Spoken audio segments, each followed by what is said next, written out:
Ibn Mubarak disait Al-Isnadu min ad-din, walawla al-Isnad, laqala man sha'a ma sha'a. السلام عليكم ورحمة الله وبركاته. إن الحمد لله نحمده ونستعينه ونستغفره ونعوذ بالله من شرور أنفسنا ومن سيئات أعمالنا. من يهده الله فلا مضل له ومن يضلل فلا هادي له، وأشهد أن لا إله إلا الله وحده لا شريك له، وأشهد أن محمدًا عبده ورسوله. يا أيها الذين آمنوا اتقوا الله حق تقاته ولا تموتن إلا وأنتم مسلمون. يا أيها الناس اتقوا ربكم الذي خلقكم من نفس واحدة وخلق منها زوجها وبث منهما رجالا كثيرا ونساء، واتقوا الله الذي تساءلون به والأرحام إن الله كان عليكم رقيبا. يا أيها الذين آمنوا اتقوا الله وقولوا قولا سديدا يصلح لكم أعمالكم ويغفر لكم ذنوبكم، ومن يطع الله ورسوله فقد فاز فوزا عظيما. أما بعد. Louange à Allah, le créateur des cieux et de la terre. On le loue pour tout ce qu'il nous accorde comme bien et comme grâce, et on lui demande de prier sur son prophète Muhammad sallallahu alayhi wa sallam, sa famille, ses compagnons et tous ceux qui les ont suivis jusqu'au jour de la rétribution. Celui qu'Allah a guidé, personne ne peut l'égarer. Celui qu'Allah a égaré, personne ne peut le guider. Nous sommes toujours dans la traduction de l'explication des trois fondements du Cheikh Ibn Uthaymin. On s'est arrêté sur l'explication du hadith de Jibril. On est sur les propos de Omar lorsqu'il disait ici là Baynama nahnu inda Rasulillahi sallallahu alayhi wa sallam zata yawmin iz tala alayna rajulun shadidu bayad ath-thiyab shadidu sawad ash-sha'r. Donc il dit ici que on était avec le prophète Muhammad sallallahu alayhi wa sallam lorsqu'un homme est arrivé. Il dit il avait des vêtements très blancs. Et on a parlé concernant le jugement du port, le port des vêtements blancs. On a parlé de cela. Ensuite, il a dit, et on a dit c'est pas une obligation, bien que il y a des hadiths où on recommande de porter le blanc. Mais ce n'est pas quoi une obligation, car le prophète a porté d'autres couleurs. Ok? Les compagnons aussi ont porté d'autres couleurs que le blanc. Et certains gens de science ont dit le blanc c'est un vêtement, si une impureté tombe dessus, alors on va facilement voir cela. C'est pourquoi on dit le blanc ça se salit vite. Vous voyez? Donc s'il y a une impureté dessus, tu vas facilement voir ça, contrairement aux autres vêtements. Ok? Taïb. Donc il a dit ici Shadidu sawad ash-sha'r. Il dit il avait des cheveux très noirs. Et à ce niveau, on a évoqué une question qui était la question de découvrir sa tête ou encore couvrir sa tête. Quel est le jugement de cela? On voit des gens qui couvrent leur tête. Ils sont souvent ou toujours en chapeau. Ou bien ils ont des chimars. Soit c'est le chimar, soit c'est le chapeau. Ou bien quelque chose sur la tête. Et d'autres qui ne couvrent pas la tête. Quel est le jugement de cela? On a dit ici, quand il a dit ses cheveux étaient très noirs, on peut comprendre qu'il n'avait rien sur la tête. Sinon, comment il a su que ses cheveux étaient très noirs? Comme on peut aussi dire que ce n'est pas clair qu'il n'avait rien sur la tête. Il se peut qu'il avait quelque chose, mais ils ont vu quand même, n'est-ce pas, les cheveux, sur les côtés par exemple. Alors donc, on a dit quoi concernant cette question? On a dit, il y a des savants qui ont dit qu'il est déconseillé de marcher la tête découverte, sans rien sur la tête. Ok? Et l'imam Shatibi a évoqué cette question-là dans Al-Muwafaqat. Il a parlé de ce sujet et qu'est-ce qu'il a dit? Il a dit là-bas au tome 2, page 489. Il est en train de parler des coutumes, le jugement des coutumes. Il dit minha, donc parlons des coutumes.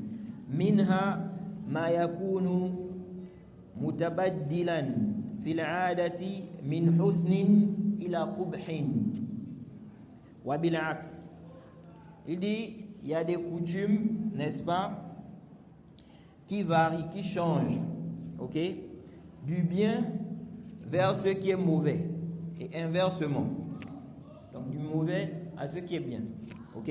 Il dit misla kashf ar-ra's.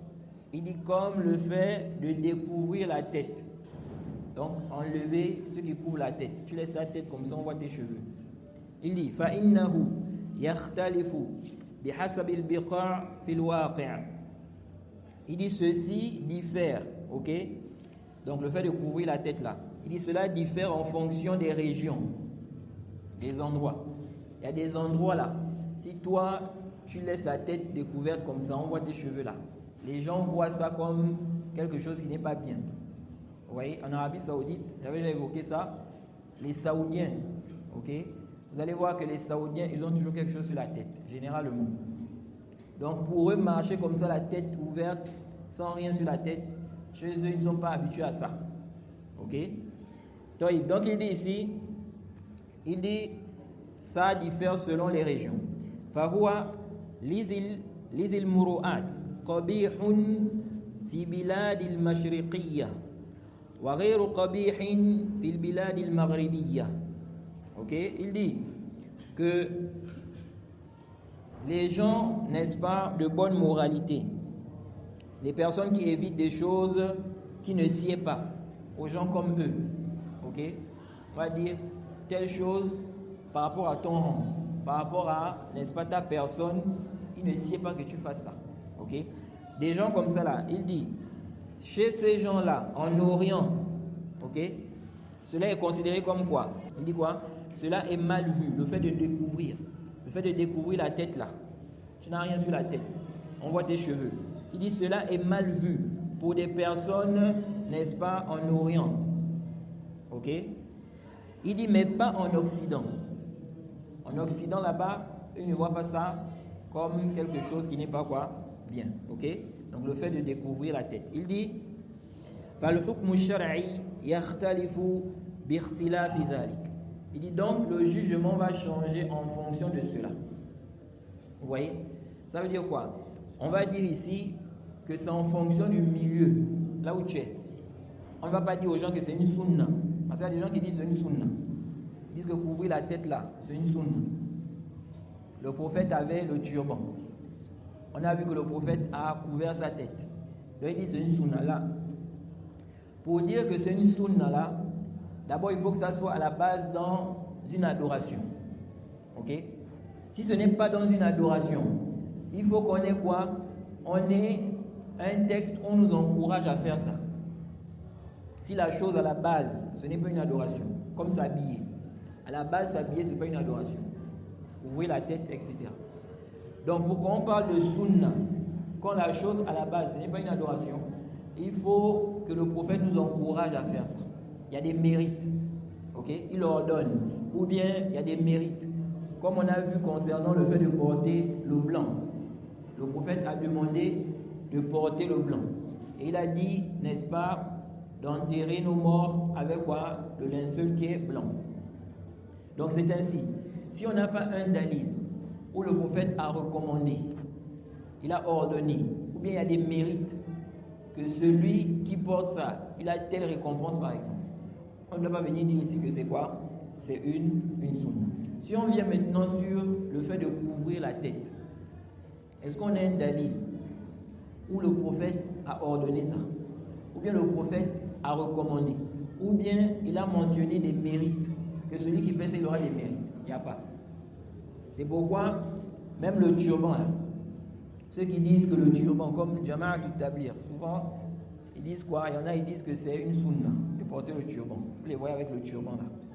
Ok? Il n'y a pas un dalil authentique où le prophète a parlé des mérites du turban. Tous les textes qui sont venus dans ce sens-là, tous ces hadiths-là sont quoi? Sont faibles. Da'ifa, lam tathbut wa la tasih. Ce n'est pas authentique. C'est même inventé. Ok? On dit 2 rak'at avec un turban, par exemple, c'est meilleur que 70 rak'at sans turban. Il y a des gens qui citent ça, ils viennent avec ça. Le prophète a dit 2 rak'at, tu fais la prière 2 rak'at avec un turban sur la tête là.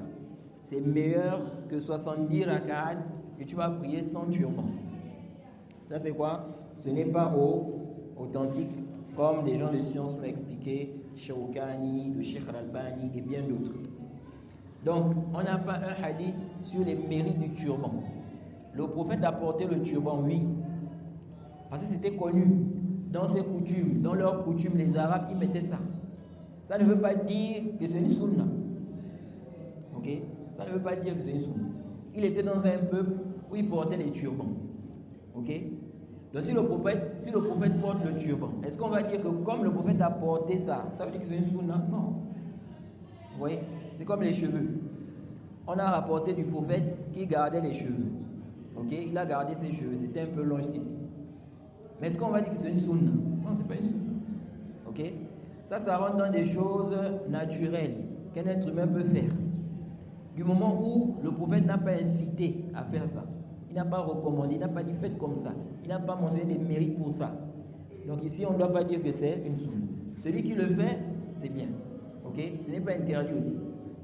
Celui qui le fait, il n'est pas blâmé pour ça. Celui qui ne le fait pas aussi, il n'est pas blâmé pour cela. Maintenant, ici, là, Achar nous fait comprendre que la question, là, de couvrir la tête, là, il dit, ça va revenir au milieu. Donc, on va regarder le milieu, là où tu vis. Si dans le milieu où tu vis, là, ne pas couvrir la tête, c'est mal vu, alors, il faut couvrir la tête. Ok? Pour que tu ne sois pas mal vu. Mais si dans ce pays-là, le fait de découvrir la tête, ce n'est pas mal vu. Et si on dit quoi? On dit il n'y a pas de problème. Tu peux découvrir ta tête. Par exemple ici au Gabon. Ok? Au Gabon, si tu ne mets rien sur ta tête, ce n'est pas quelque chose qui est mal vu. On ne va pas dire que non, comment lui là il marche comme ça la tête, il n'a rien sur la tête. Il n'a pas de chapeau, il n'a rien. Ok? Toïb. Ça, c'est quoi? Un point qui est important à comprendre ici. Maintenant, quand on dit ici, là, ça revient au milieu où tu es. Ok? Il se peut que dans le milieu, là, on a des gens qui couvrent les têtes et on a des gens qui ne couvrent pas les têtes. Ok? Donc, on va dire c'est divisé comme ça. Alors, dans ce cas-là, qu'est-ce qu'on fait? On dit ici, là, pour les étudiants en sciences, ils devraient couvrir la tête. Ok? Les étudiants en sciences, les imams, ils couvrent la tête. Dans des milieux comme ça.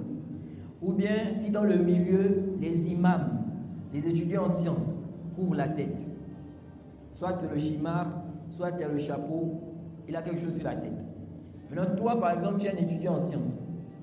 Tu dis, n'est-ce pas, ce n'est pas une sunna. Et dans le pays là, ce n'est pas mal vu aussi si tu découvres quoi? La tête.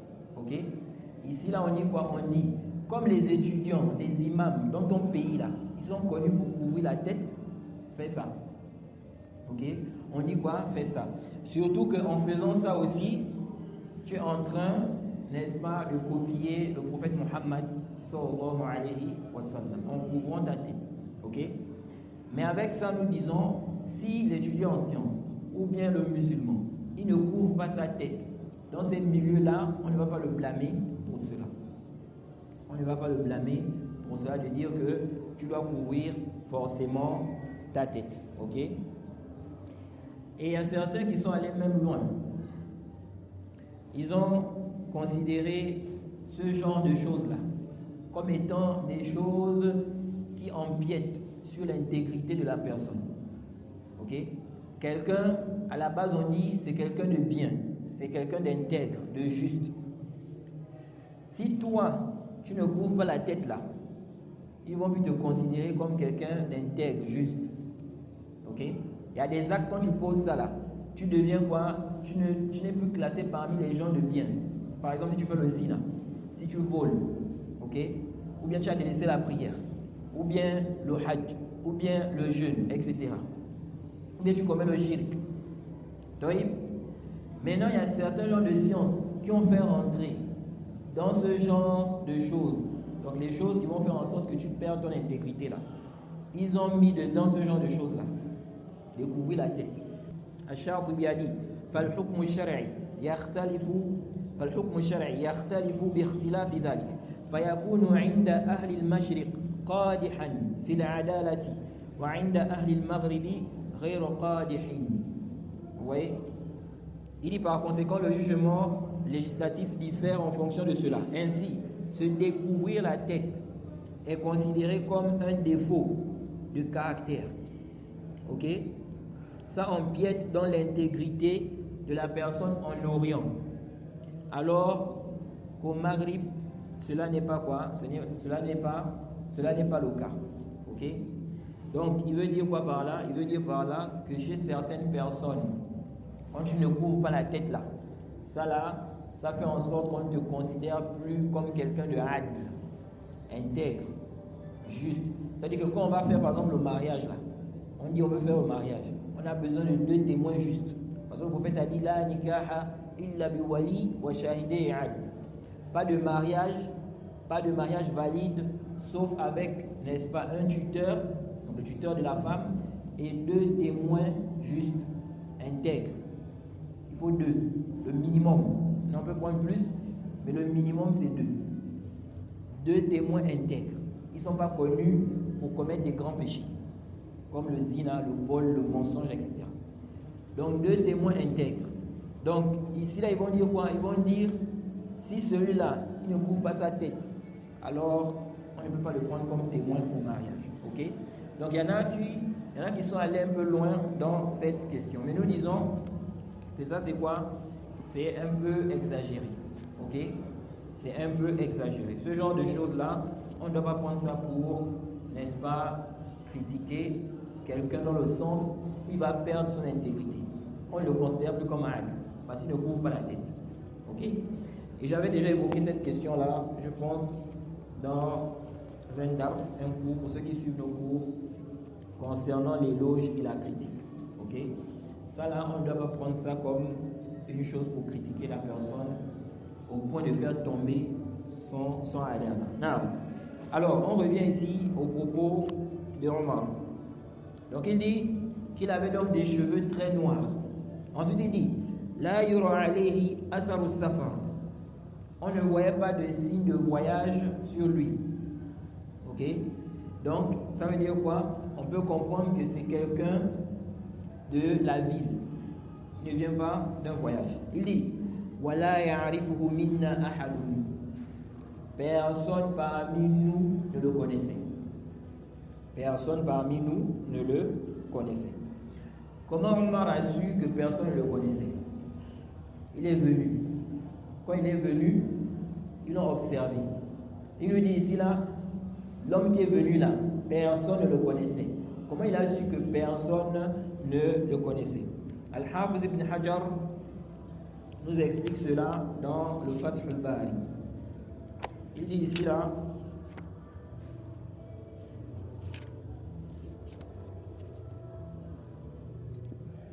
il dit, donc au tome 1 du Fath al-Bari, n'est-ce pas?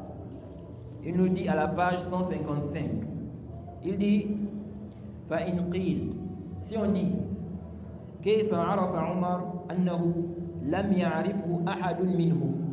Ici quelqu'un dit, comment Omar a su que personne ne connaissait l'homme là? Il dit ici, il dit أجيب بأنه يحتمل أن يكون استند في ذلك إلى ظنه. Il dit, il y a une hypothèse selon laquelle, n'est-ce pas, il s'est basé sur sa pensée. Ok? Donc c'est lui-même qui a estimé ça. Quand il a regardé, il a estimé comme ça en regardant les gens que les gens là ne le connaissent pas. Ok? Et ça, n'est-ce pas, il n'y a pas de mal à se baser sur quoi? Sur ce qu'on pense lorsque on a des indices par exemple. Ok? On se base sur quelque chose. Ensuite il dit ou bien il s'est basé sur la parole claire de ceux qui étaient présents là, que eux-mêmes ils ont dit qu'ils ne le connaissaient pas. Ok? Il dit ici qultu wa hadha thani awla. Et cette deuxième réponse là, c'est ce qui est quoi? Prépondérant. Ok? Il dit faqad jaa kadhalika fi riwayati Uthman ibn Ghiyath fa inna fiha فنظر القوم بعضهم إلى بعض فقالوا ما نعرف هذا. Il dit la deuxième hypothèse, c'est ce qui est sahih. Il dit parce que il y a une riwaya qui est venue dans le Musnad de l'imam Ahmad concernant ce hadith là. Et là-bas, qu'est-ce qu'il est dit? Là-bas, on dit, n'est-ce pas, que les gens se sont regardés entre eux. Ok? Donc ils se regardaient entre eux et ils ont dit quoi? Ils ont dit on ne connaît pas celui-là. On ne le connaît pas. Donc quand il est arrivé, ils se sont regardés entre eux. Ok? Comme pour dire que ben, celui-là, il vient d'où encore? Ok? Et puis ils ont dit, on ne le connaît pas. Ok? Et donc, c'est sur ça que Omar s'est basé pour dire quoi? Pour dire que personne ne le connaissait. Pour dire que personne ne le connaissait. Non. Ensuite, il dit ici, حتى جلس إلى النبي صلى الله عليه وسلم. Il dit jusqu'à ceux qui s'est assis. Donc l'homme qui est venu là. Jusqu'à ceux qui s'est assis chez le prophète Muhammad صلى الله عليه وسلم.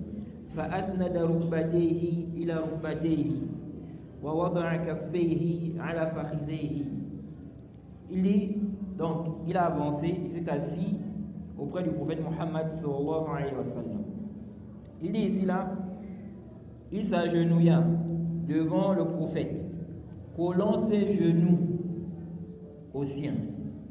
Donc il a collé ses genoux aux genoux du prophète. Ok? Donc Jibril, quand il est venu là, sous la forme humaine, il a collé ses genoux aux genoux du prophète. Donc il était quoi? Comme on s'assoit dans la prière. Ok? Il a collé ses genoux aux genoux du prophète.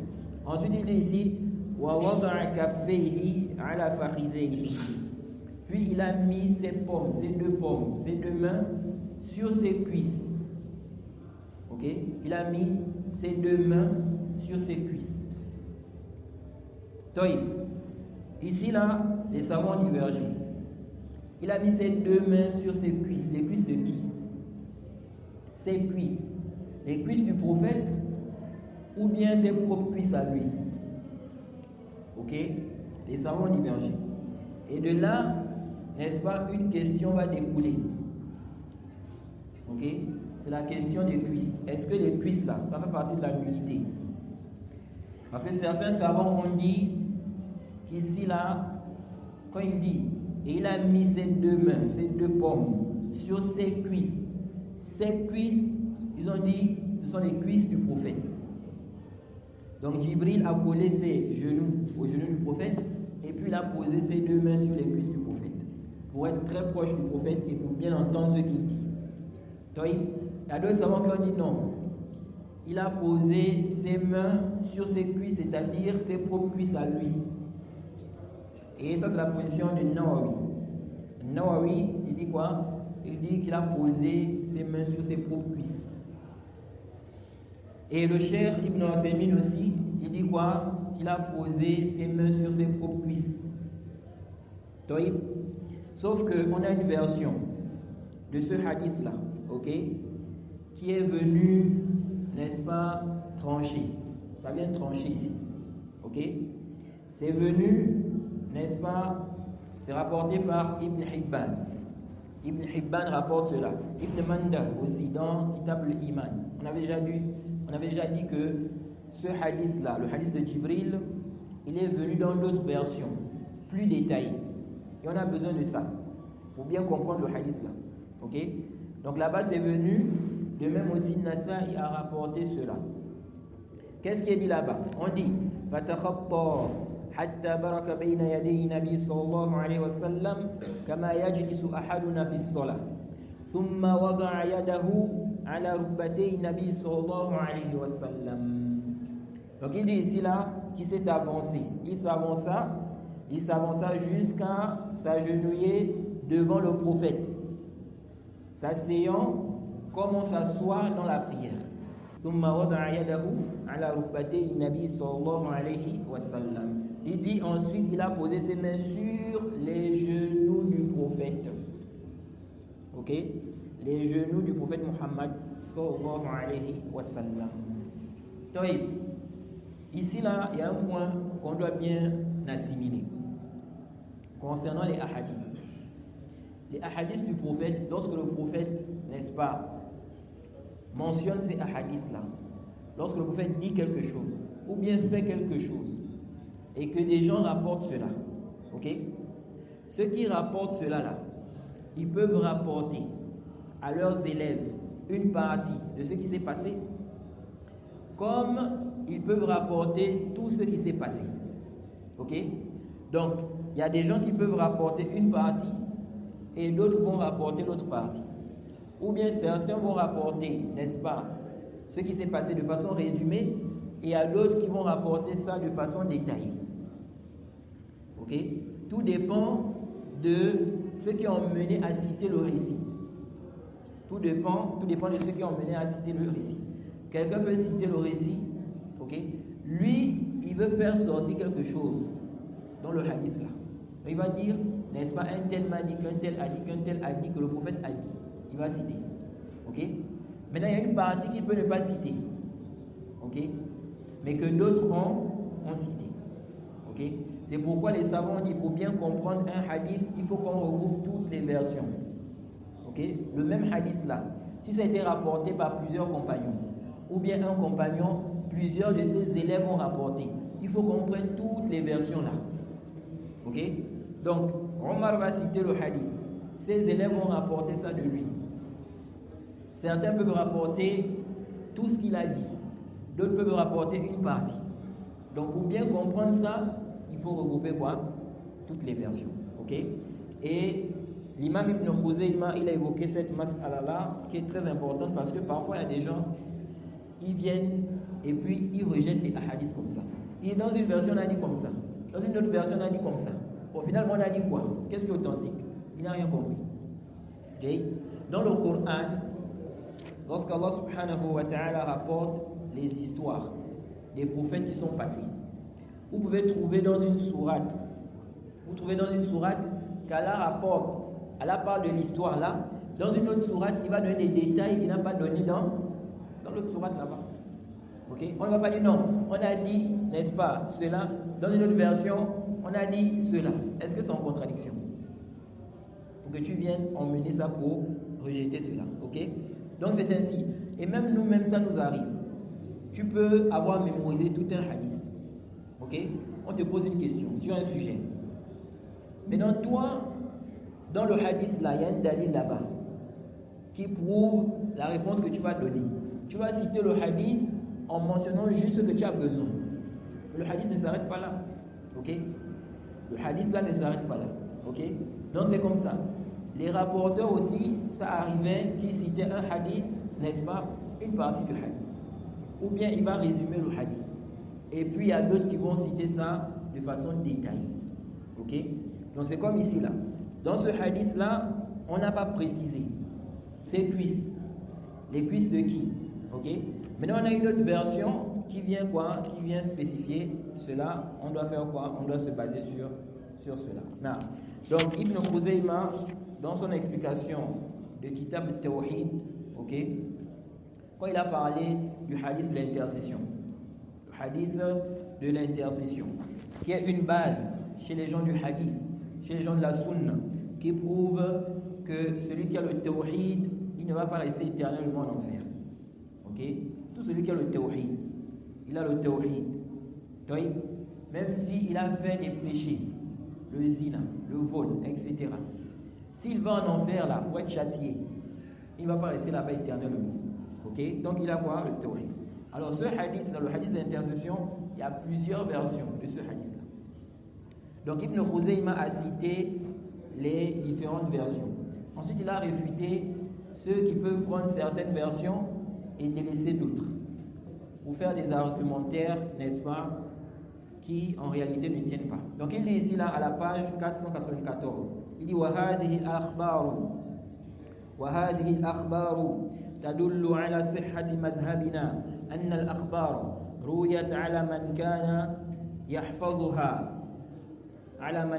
يحفظها رواتها. Il dit وَهَذِهِ الْأَخْبَارُ, tous ces textes-là qui ont été rapportés sur le hadith de l'intercession, تدل على صحة مذهبنا, ça prouve la validité de notre position. أن الأخبار رويت على من كان يحفظها رواتها.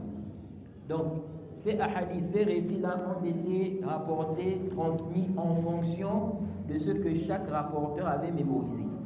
Il dit منهم من كان يحفظ بعض الخبر. منهم من كان يحفظ بعض الخبر. Il dit certains ont mémorisé une partie de l'information. ومنهم من كان يحفظ الكل. Il dit et certains ont mémorisé toute l'information. Il dit فبعض الأخبار رويت مختصرة وبعضها متقصات. Il dit certaines informations ont été rapportées de façon résumée et d'autres de façon détaillée, de façon complète.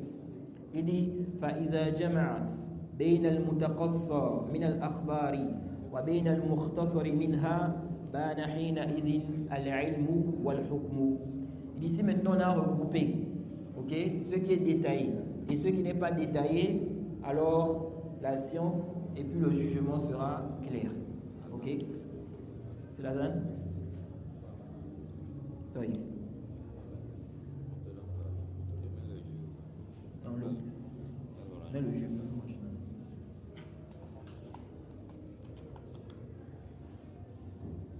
Ça passe. Ben, je donne ça.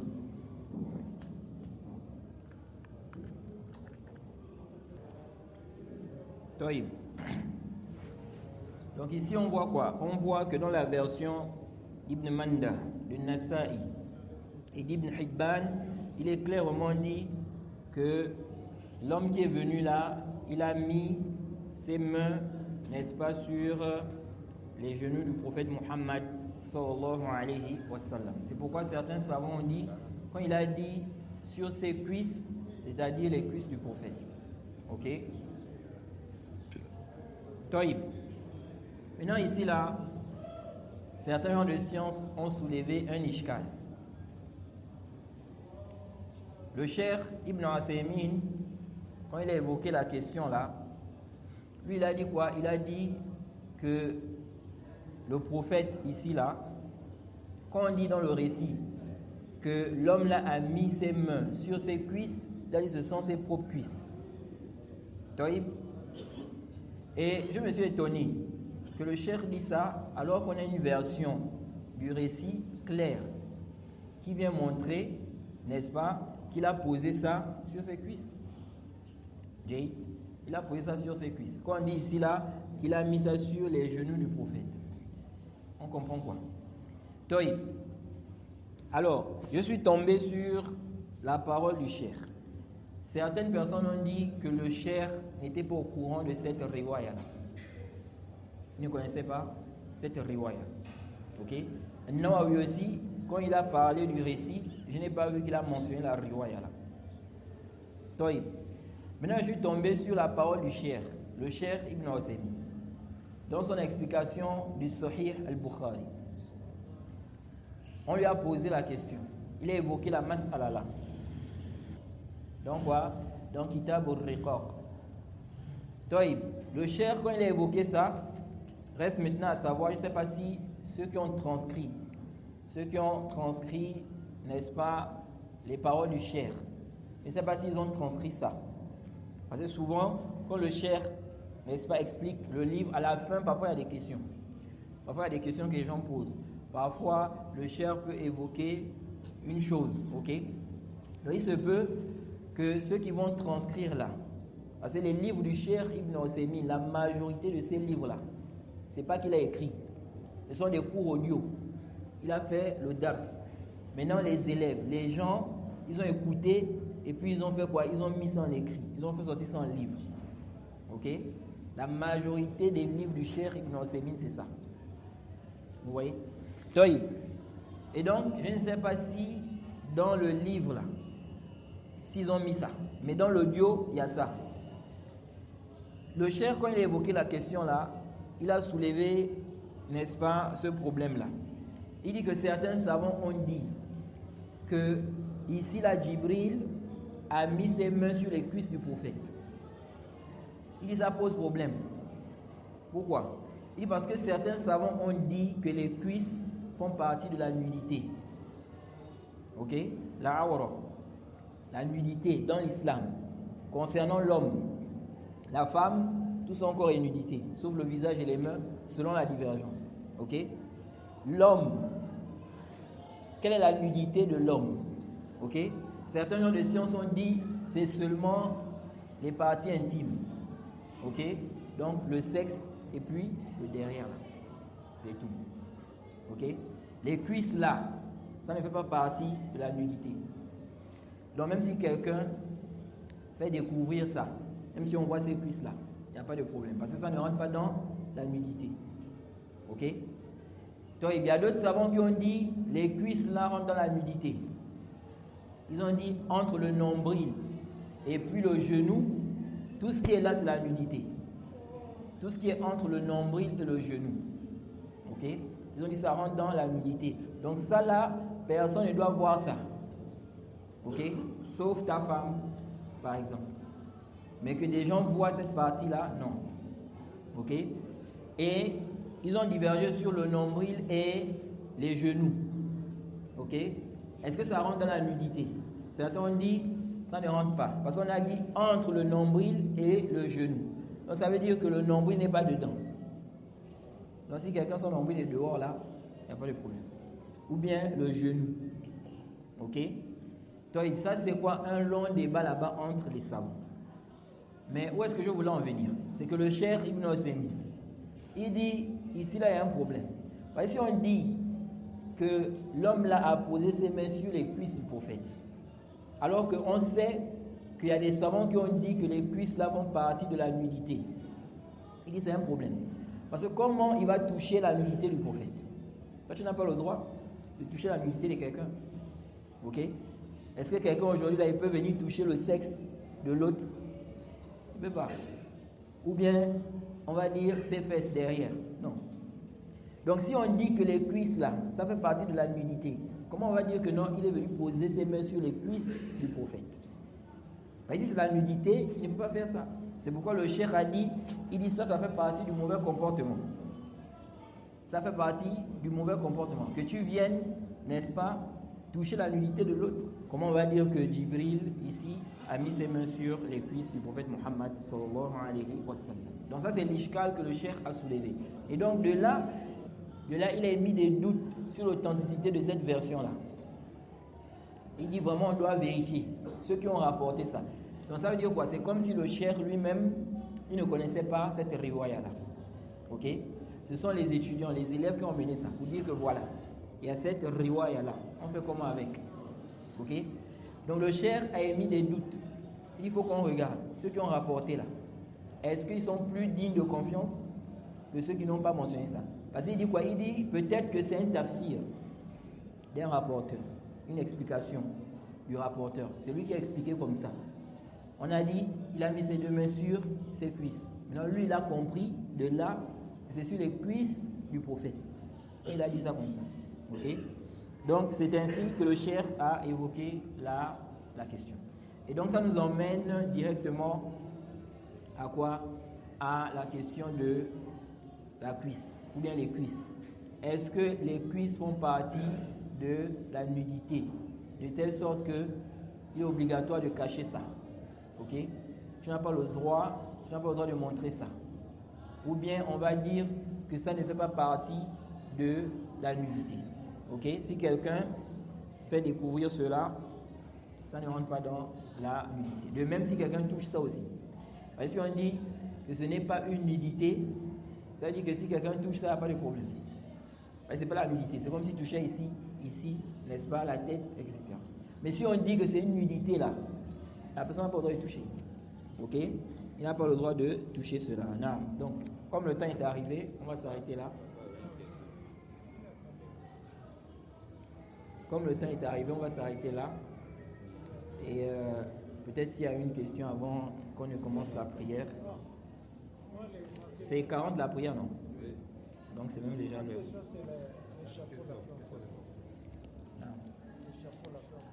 Non. Là où on met la tête sur la terre, on couvre sa tête. Est-ce que c'est un petit peu de... On couvre toute la tête? J'ai pas bien compris. J'ai dit là on fait le sujoud là. Oui. Comme ça faire. Non. Tu couvres là où tu vas faire le sujoud là. Oui, non. Est-ce que c'est... Il n'y a pas de problème. Ok? Il n'y a pas de problème. Ok? Ici, là, nous disons que ça a été rapporté des compagnons du prophète Mohammed sallallahu alayhi wa sallam de façon authentique. Au temps du prophète, lorsqu'il y avait la chaleur, une grande chaleur, il faisait quoi? Il mettait quelque chose au sol et puis il se prosternait dessus. Ok? Il mettait quelque chose au sol et il se prosternait dessus. Donc nous disons qu'il n'y a pas de mal. Ce n'est pas une obligation que le front touche le sol là-bas. Ok? Directement. Par exemple là, on a les carreaux. Ok? La terre là c'est en bas. On a mis les carreaux. Après on a mis le tapis. Il n'y a pas de problème. Il y a certains genres de sciences qui font la différence entre le cas là et le cas où c'est collé. Ok? Ici c'est collé là, c'est problématique. Il ne faut pas faire ça. Ok? Mais nous disons qu'il n'y a pas quoi, un texte qui est interdit. Ok? Si quelqu'un a fait le sujoud, il a son chapeau et puis ça a touché, n'est-ce pas, le sol, c'est-à-dire que le sol ne touche pas directement son front. Ok? Ici nous disons il n'y a pas de problème. Inch'Allah ta'ala. Non.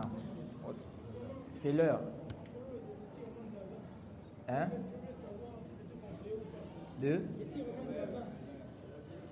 On a déjà expliqué ça.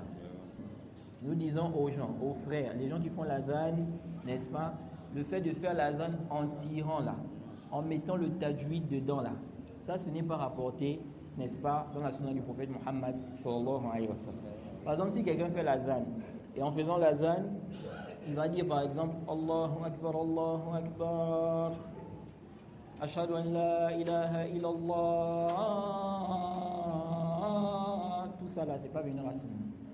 Il fait ça simplement. Allahu Akbar, Allahu Akbar, Allahu Akbar, Allahu Akbar, Ashhadu an la ilaha illallah. Ok? Il fait ça simplement, c'est ça la sunna. Quant à tirer là, ça ce n'est pas venu dans la sunna. Et le Cheikh Al-Albani, il avait évoqué la question là, qu'il ne faut pas emmener le tajwid dans l'azan. Qu'Allah nous facilite, nous accorde la compréhension de sa religion. Wa subhanakallahumma wa bihamdik wa ashhadu an la ilaha illa anta astaghfiruka wa atubu ilayk. Oui, j'ai